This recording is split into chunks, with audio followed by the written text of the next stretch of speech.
नमस्ते दोस्तों, स्वागत है आपका द मेड लाइफ में। आज हम बात करने वाले हैं एक ऐसी मेडिकल कंडीशन की जो आपके होश उड़ा देगी।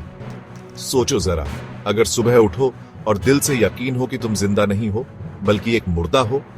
ये कोई भूतिया कहानी नहीं बल्कि एक सच्ची मेडिकल कंडीशन है जिसका नाम है कोटार्ड सिंड्रोम। चलो इसके बारे में थोड़ी गहराई में जानते हैं। गैप 3S दोस्तों, क्या आप जानते हैं कि कोटार्ड सिंड्रोम का नाम जूल्स कोटार्ड के नाम पर रखा गया था, जो एक फ्रेंच न्यूरोलॉजिस्ट थे। 1880 में उन्होंने पहली बार इस सिंड्रोम का वर्णन किया था। कोटार्ड सिंड्रोम के मरीजों को लगता है कि वे मर चुके हैं, उनके अंग काम नहीं कर रहे हैं या वे सड़ रहे हैं। यह सिंड्रोम अक्सर डिप्रेशन, साइकोसिस और न्यूरोलॉजिकल डिसऑर्डर्स के साथ जुड़ा होता है। तो भाई, कोटार्ड सिंड्रोम एक अजीब सी मानसिक बीमारी है जिसमें इंसान सोचता है कि वह जिंदा नहीं है। इसे वॉकिंग कॉर्प्स सिंड्रोम भी कहते हैं।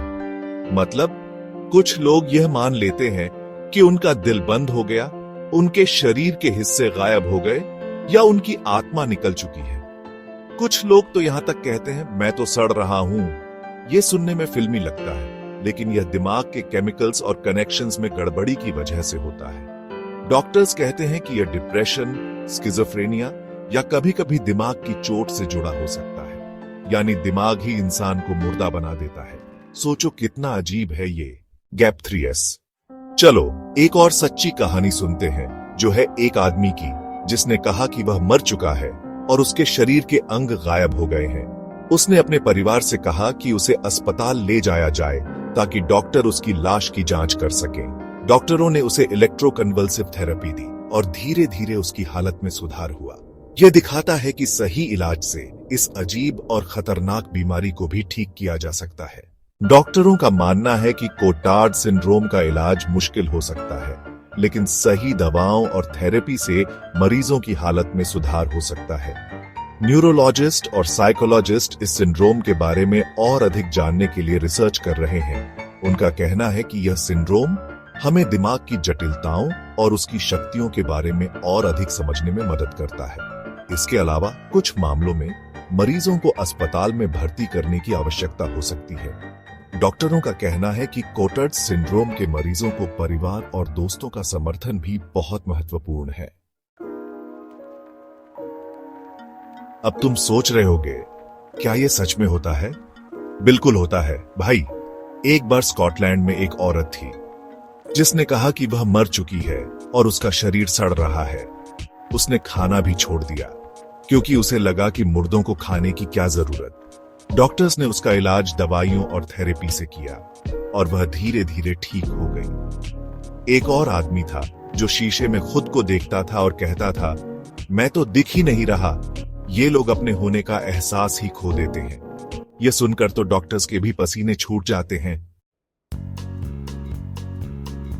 तो अब सवाल ये है, इसका इलाज कैसे होता है? डॉक्टर्स इसके लिए डिप्रेशन की दवाइयां, दिमाग को शांत करने वाली मेडिसिन्स और थेरेपी का इस्तेमाल करते हैं। कभी कभी तो इलेक्ट्रोकन्वल्सिव थेरेपी भी करनी पड़ती है, जिसमें दिमाग को छोटे छोटे इलेक्ट्रिक शॉक्स दिए जाते हैं ताकि उसके सिग्नल्स सही हो जाए। यह बीमारी बहुत कम लोगों को होती है, लेकिन जिनको होती है उनके लिए यह बिल्कुल असली लगती है। यह हमें बताता है कि हमारा दिमाग कितना जबरदस्त है। यह हमें जिंदगी और मौत के बीच झूठा सच दिखा सकता है। तो दोस्तों, ये था कोटार्ड सिंड्रोम, एक ऐसा मेडिकल राज जो हमें सोचने पर मजबूर कर देता है कि जिंदगी और मौत का फर्क सिर्फ दिल का नहीं, दिमाग का भी होता है। ये वीडियो कैसा लगा? क्या तुमने कभी ऐसा कोई अजीब मेडिकल फैक्ट सुना है? नीचे कमेंट में जरूर बताना। और अगर द मेड लाइफ के साथ जुड़े रहना चाहते हो तो लाइक करो, शेयर करो और सब्सक्राइब करना मत भूलना। अगली बार मिलेंगे एक नए मेडिकल मजे के साथ। तब तक अपना ख्याल रखो और जिंदा रहो।